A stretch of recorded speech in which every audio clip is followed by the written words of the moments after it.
Hai semua, welcome back to channel Jejak Merlin. Balik lagi sama saya Merlin di sini dan masih dalam rangka sesi Zoom untuk collab bersama teman-teman YouTuber dari seluruh penjuru dunia.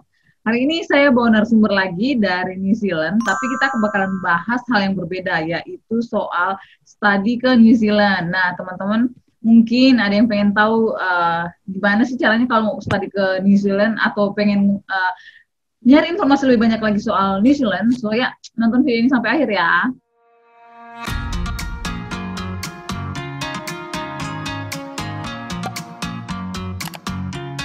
Ya. So, mari kita kenalan dulu ya, karena katanya nggak kenal maka nggak sayang. So ya, welcome to Aurora. Hai, halo. Kenalan dulu, Ra. Kenalan dulu, Ra. Halo semuanya, nama aku Aurora. Aku sekarang tinggalnya di New Zealand. Yeay. Di kota mana? Di kota mana nih? Sekarang sih aku tinggalnya di kota Tauranga. Kayak kalau misalnya di Indonesia itu kayak kota, kalau misalnya di Bali itu kan kota besarnya Denpasar nih. Nah, kalau kayak misalnya kita summer gini kan, orang-orang pinginnya ke kota pantainya ya. Berarti kayak Kutenya lah. Oh, berarti tempatmu daerah pantai ya? Iya, benar. Enak banget ya. Bisa mantai tiap hari, Cin. Okay. Benar, deket. Anyway, Aurora ini sebenarnya dulu kita kenalnya gara-gara dari Indonesia ya, sama-sama dari Surabaya. Dulu dia teman komselku di Surabaya. So ya, itu kenapa saya bisa berhasil bikin dia mau untuk jadi narasumber hari ini.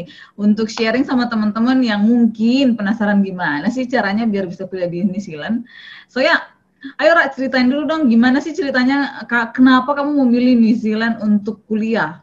Dan gimana ceritanya kamu bisa ke sana? Anyway, aku terima kasih dulu ya Lin ya udah diundang. Gila sih, ini udah subscriber gede ya. Udah YouTuber, bintang YouTuber. Aku baru mulai bikin channel YouTube. Aku malah yang merasa, duh thank you Lin, diajakin. Enggak lah, sharing. Mau ya, bukan diajakin, mau. Kan sharing bisa dari mana saja, Ra. Jadi nggak peduli mau subscribernya berapa ya. Anyway, YouTube-nya ada di sini ya, guys. Jadi kalau kalian mau mampir ke sana, dukung channelnya dia dan support dengan subscribe, nonton video-videonya, like, dan komen, oke? Ya, tolong ya guys ya. Thank you. Oke, lanjut, Ra. Jawab pertanyaan yang tadi. Oke, kenapa milih New Zealand? Aku tuh sebenarnya pertama kali itu pindah ke New Zealand itu di tahun 2016. Singkat ceritanya sih, aku tuh sebenarnya kepengen untuk mewujudkan mimpi waktu SMA. Jadi waktu SMA itu banyak banget teman-teman aku yang akhirnya pindah ke luar negeri, bukan pindah sih ya, sekolah kuliah di luar negeri. Nah, pada saat itu aku tuh masih dianggap sama mamaku tuh jadi anak cewek satu-satunya, dan ya pokoknya janganlah disayang-sayang itulah, jangan ke luar negeri karena dipingit gitu ya, Raya? Benar. Habisnya kalau misalnya, kan itu tipikal banget ya Lin ya, kalau misalnya udah pindah ke luar negeri itu kan berarti kan nggak ada yang ngebantuin, nggak ada, jadi semuanya tuh harus benar-benar mandiri lah, ekstra keras lah. Dan mama tuh waktu itu ngelihatnya, aduh kayaknya tuh kamu anak kecil lah, nggak bisa gitu. Nah, akhirnya sebenarnya aku sendiri punya saudara sih di Auckland. Nah, aku pertamanya liburan dulu, terus akhirnya aku tuh diojok-ojokin gitu sama saudara-saudaraku. Kamu mau nggak ngerasain work-life balance gitu di New Zealand? Akhirnya 1 tahun setelah aku liburan itu pindah deh ke New Zealand. Dan pada saat itu aku pindahnya itu kuliah dulu selama 1 tahun kayak gitu. Nah itu kuliahnya kamu kuliah apa, Ra, kalau boleh tahu? Oke, jadi waktu aku kuliah itu aku kuliah yang sama degree aku yang di Indonesia. Jadi aku tuh kuliahnya business management. Kamu apply-nya dari Indonesia atau apply-nya dari New Zealand nih, pas sudah sampai New Zealand? Enggak, aku jadi waktu itu apply-nya dari Indonesia. Kamu apply-nya pakai agent atau apply sendiri nih? Aku waktu itu apply sendiri. Jadi sebenarnya sih kalau teman-teman mau nge-apply, kalau kalian ada waktu dan mau, syarat-syaratnya tuh tinggal diikutin aja kok dari website. Sejujurnya itu gampang sih. Jadi kalian jangan merasa terintimidasi dulu sama waduh kelihatannya kok jelimet atau pusing. Sebenarnya kalau kalian telatenin satu-satu itu gampang kok. Itu salah satu syaratnya itu kan harus ada English test ya. Itu kalau misalnya ke New Zealand berapa sih skor yang minimumnya? Jadi kalau misalnya kalian mau nge-apply visa student atau pelajar di New Zealand itu, minimum IELTS-nya tuh 6 dan nggak boleh ada band yang di bawah 5,5. Hmm, Kayak gitu. Jadi overall-nya 6 ya, sama H-score-nya 5,5 minimum. ya. Kayak gitu. Jadi kalau misalnya ada yang 5,5, yang lain harus 7 gitu ya. Jadi rata-rata skornya 6 gitu ya. Benar, benar, benar.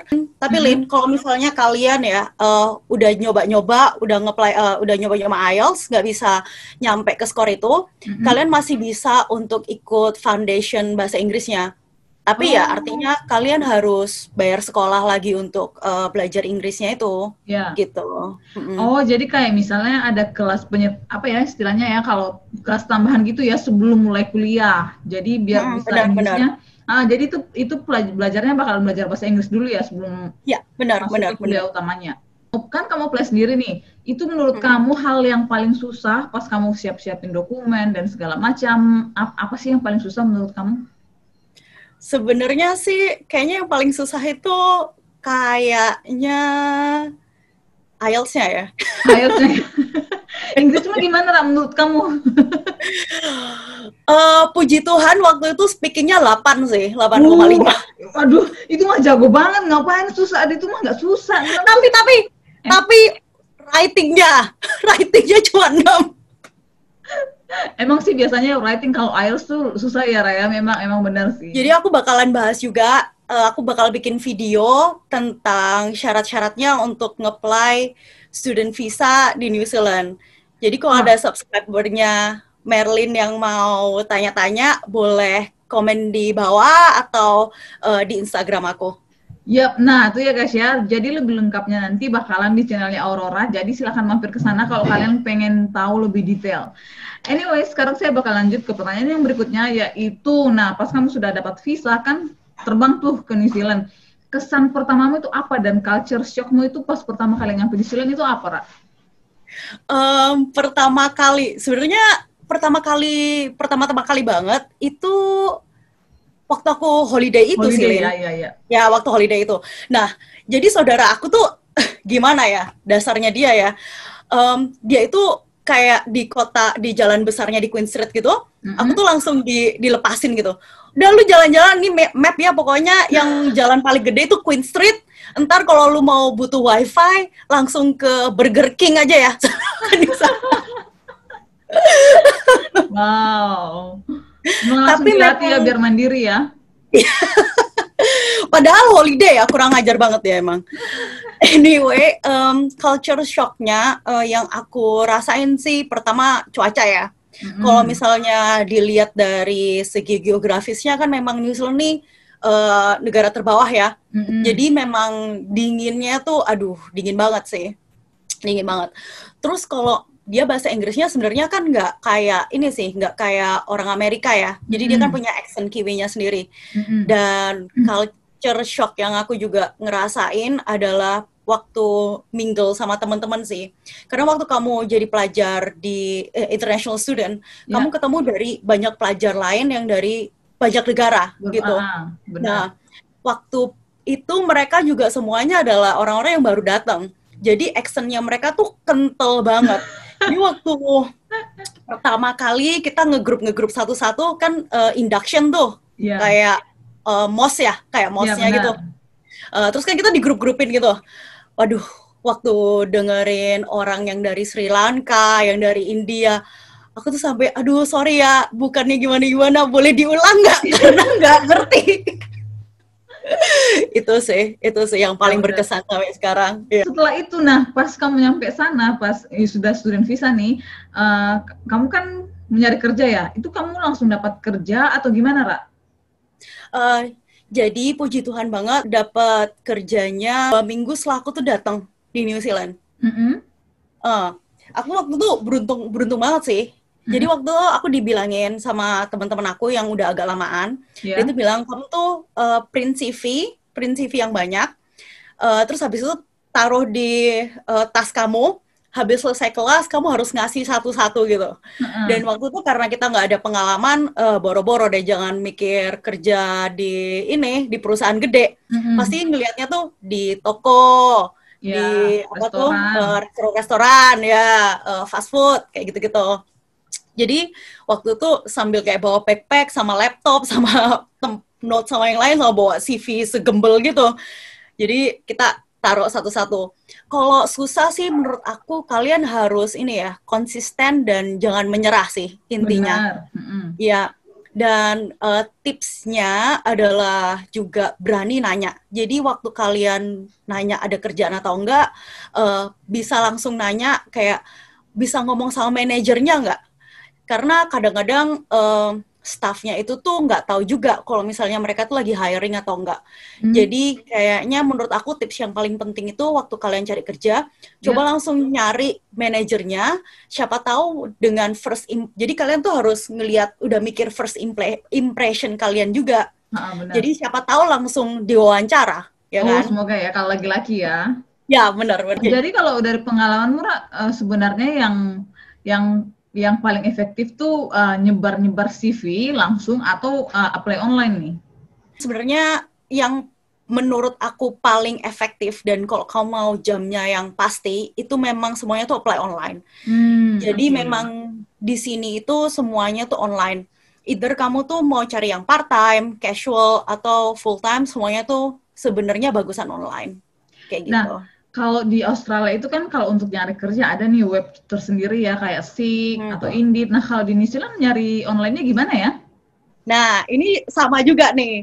Jadi kalau misalnya di New Zealand itu sama, cuman diganti dari .au jadi .nz. Ah, oke. Lin, Ya, jadi kalau misalnya kita itu di New Zealand tuh mungkin ada satu website, kalau kamu mau nyarinya masih part-time, kalau kamu pelajar kan kamu bolehnya part-time berarti kan ya ya. benar. Nah, itu kebanyakan itu yang di web namanya Trade Me. Oh, oke. Kamu ada juga nggak di Australia? Nggak ada. Tapi kalau kayak Seek, Indeed, Jora mungkin, Mm-mm. ya itu sama semuanya. Nah, itu kan soal kerjaan. Boleh kamu ceritain nggak sih ya kerjaan apa aja yang sudah pernah kamu lakonin selama di New Zealand yang pas masih student-student gitu sampai sekarang? Aduh, gila sih. Itu tuh kalau misalnya, aduh, sebenarnya mamaku nggak tahu sih aku tuh kerja apa aja. Semoga dia nggak nonton BTW, video ini sih. jangan sampai mamanya lihat loh video kita. Yang kenal tolong jangan di-share ya. Ya, tolong Mampus jangan, gue. tolong jangan di-share. Kalau nggak, YouTube channelnya bisa di-blok nanti. Yang report mama sendiri. Benar-benar. Oke, jadi waktu pertama kali itu kamu juga ada sih kayaknya di Australia. Itu Pitapit. Oh iya, Itu adalah kerjaan aku pertama di salad bar. Jadi kalau misalnya di ya. Indonesia salad bar. Aku kerjanya part time waktu itu Mm-mm. dan kerjaannya cuma 3 jam dalam 1 minggu. Mm-mm. Jadi Dikit aku udah banget ya. stres. Benar banget. Jadi aku udah stres. Akhirnya aku ngerasa kalau apply online tuh lebih efektif daripada ngasih-ngasih CV. Mm-mm. Oh, sama koneksi juga. Kadang-kadang teman sama teman gitu, mereka Mm-mm. biasanya ngasih tahu, oh yang ini nyari orang kayak gitu. Yang kedua itu aku kerja jadi housekeeping di hotel. Itu lucu banget sih. Soalnya aku kan tinggalnya di apartemen. Kan aku tinggal di kota. Di apartemen itu hotelnya di sebelah apartemen aku. Tinggal ngeset doang ya ke sana ya. Jadi kalau berangkat kerja 5 menit sebelum shift mulai. Uh-uh. Terus setelah itu, waktu di housekeeping itu, percayalah teman-teman, itu memang pembalikan dari apa yang semua kalian mindset, gimana kalian tuh bakalan ngehargain asisten kalian dan atau semua orang deh yang ada di Indonesia. Itu Benar. emang bener-bener gimana ya ngomongnya ya gitu deh. Jadi bikin menghargai kerjaan ya. Maksudnya selama ini kalau di Indonesia, tapi begitu bedanya Ra, kalau di Indonesia kan orang-orang menganggap remeh ya kerjaan seperti itu kayak cleaning service. Kalau di sini enggak Kalau di luar negeri enggak tuh dia nggak menganggap kita rendah karena hanya kita kerja sebagai housekeeping atau kayak gitu enggak sih. Dan memang seperti yang kamu bilang, saya pun seperti itu waktu kerja cleaning tuh pulang ke Indonesia tuh ngeliatin cleaning service yang bersihin kaca seperti ini aja tuh bikin gue, aduh kerjaan yang susah menurutku dan benar-benar menghargai kerjaan orang. Benar banget. Kadang-kadang aku tuh sampai mikir, oh gimana ya caranya kalau setelah aku make atau apa tuh misalnya kayak cuci tangan tuh nggak keceret-keceret kayak gitu supaya Bener, mereka tuh nggak susah kayak gitu. kerjaannya. Jadi Heeh. ya terus habis itu kalau tiap kali waktu ke mall pulang ke Indo pulang ke mall gitu terus ada ibunya atau mbaknya yang bersihin tuh aku lagi ya mak Perasaan senasib kayak ya, Ra, pernah I mengalami feel hal you. seperti itu. Iya. Oh, Mm. BTW boleh tahu nggak sih kerjaanmu yang sekarang ini apa setelah, ini kan kamu setelah lulus ya, udah 2 tahun lulus kuliah, 3 tahun ya? 3 tahun lulus kuliah ya? Ya 3 tahun 3 tahun. Terus habis gitu kerjaanmu apa setelah itu? Sekarang ini aku kerjanya di beauty industry. Beauty industry. Oh ya, kapan hari Ya, yang kamu share di Instagram kalau dulunya sering terbang ke sana kemari ya? Waktu itu yang kamu iya bilang iya kalau nggak itu salah itu. ya? Iya Ya, itu banget benar-benar sih, tapi sekarang nggak bisa gara-gara lockdown ya. benar banget. Oke, lanjut ya, Raya. Nah, balik lagi ke soal studi. Nah, dulu waktu kamu pindah dan sekolah dari sekolah di New Zealand, itu biayanya semua kamu tanggung sendiri atau gimana nih? Itu dari apa? Dari hasil kerjamu cukup nggak sih kira-kira untuk bayar biaya hidup, bayar biaya sekolah dan sebagainya? Jadi kayak aku yang cerita yang tadi, mama aku kan waktu itu sempat gak setuju banget kan. Nah, terus habis gitu, jadi yang dibiayain tuh cuman biaya ini doang, biaya sekolahnya doang. Jadi waktu itu minta izinnya adalah, oke Ma, aku mau sekolah di luar negeri 1 tahun aja. Mm-mm. Dan kalau misalnya kamu setelah 1 tahun itu, kamu dapat yang namanya open work visa. Jadi Mm-mm. selama open work visa itu kamu bisa kerja apapun, nggak ada limitasi dari jam kerjanya juga. Nah, aku juga bilang, ya udah selama 2 tahun itu nanti aku balik. Nah, pada saat itu jadi ya uang apartemen, uang makan dan lain-lain ngambilnya yang rogoh tabungan selama ini kerja di Indonesia kayak Mm-mm. gitu. Dan ya ditambah waktu kerja part time itu Iya. yang paling ngebantu ini kalian aku nggak tahu ya kalian berani apa nggak. Aku tuh setelah kerja housekeeping itu kerjanya adalah aku kerja di kasino. Mm-mm. Nah, di kerja kasino itu kalian kalau mau, tapi waktu itu aku jadi bartender juga sih, bartender slash Iya. bar attendant ya. Nah itu shiftnya emang gila sih. Cuman yang paling enak itu adalah tipsnya. Wow. Nah itu dia yang bikin aku bisa hidup. Masuk kerjaan di kasino susah loh. Dulu aku suka apply tapi nggak keterima. Kok kamu bisa dapat kerjaan itu, gimana ceritanya?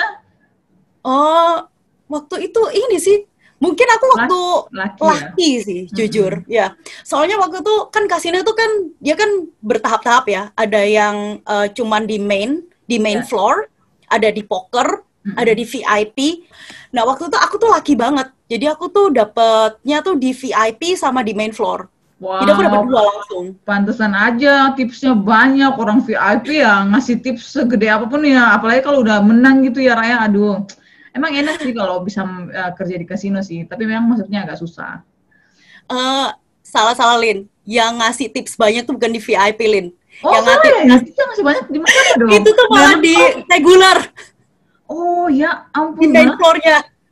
soalnya gini, Ra, biasanya kalau orang kaya tuh agak pelit ya, medit yang luar. Iya, bener, bener. Oke, Makanya jadi kaya ya, karena pada pelit. bener. Ya bener, make sense sih, make sense sih. Gila sih, gue inget banget waktu tuh. Jadi waktu di VIP itu ada customer dia tuh regular gitu. Jadi kita tuh sering ngobrol-ngobrol lah ya. Terus pada Heeh. satu hari tuh dia bilang gini, oh dia tuh nanya-nanya, kamu tuh rentnya berapa, makannya berapa, biaya hidupnya berapa. Masa dia bilang kayak gini, Lin, kamu coba deh itu ke tempatnya orang-orang homeless, pura-pura jadi homeless biar dapat makan gratis.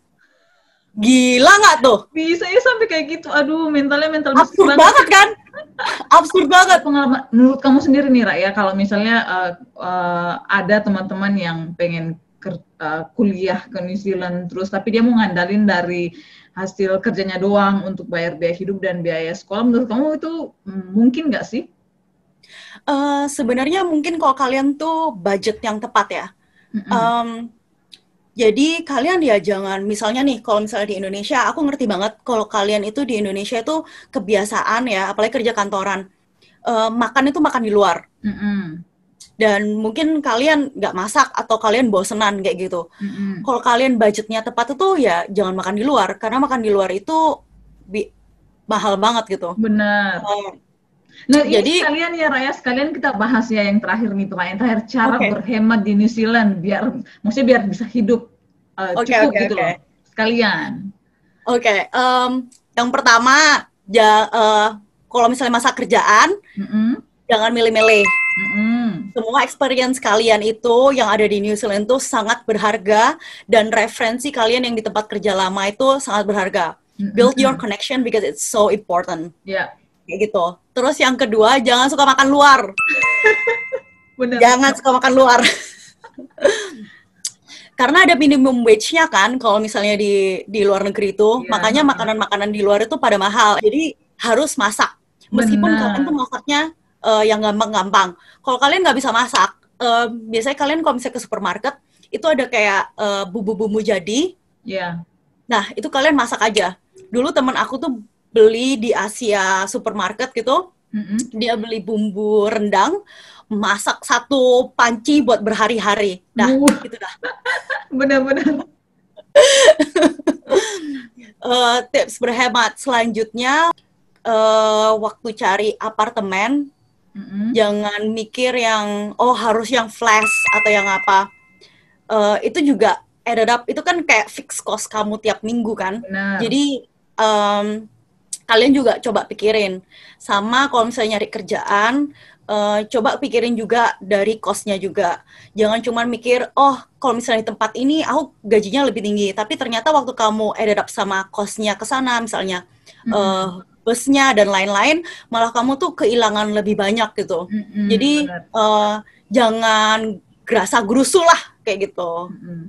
Kalau bisa man, nemu kerjaan samping apartemen seperti Aurora, tinggal masuk doang ke sana ya. Buka mata, semuanya tuh opportunity. Oke. Oke lah, itu ada lagi nggak sih tips berhematnya yang lain atau itu aja? Kayaknya itu aja sih, Lin. Oke. Anyway, kalau kayaknya video kita segini dulu ya, biar nggak terlalu panjang. Kalau teman-teman penasaran, pengen tahu lebih jauh soal New Zealand, semuanya bakalan ada di channelnya Aurora, jadi langsung ke sana aja. Mungkin dia bakalan upload video setiap minggu. Kalau kalian penasaran soal New Zealand, silahkan ke channelnya dia. Sekian dulu video dari kita. Thank you Aurora udah mau jadi narasumber hari ini. Oke, sekian dulu video dari kita. Sampai ketemu di video selanjutnya, dan bye! Bye!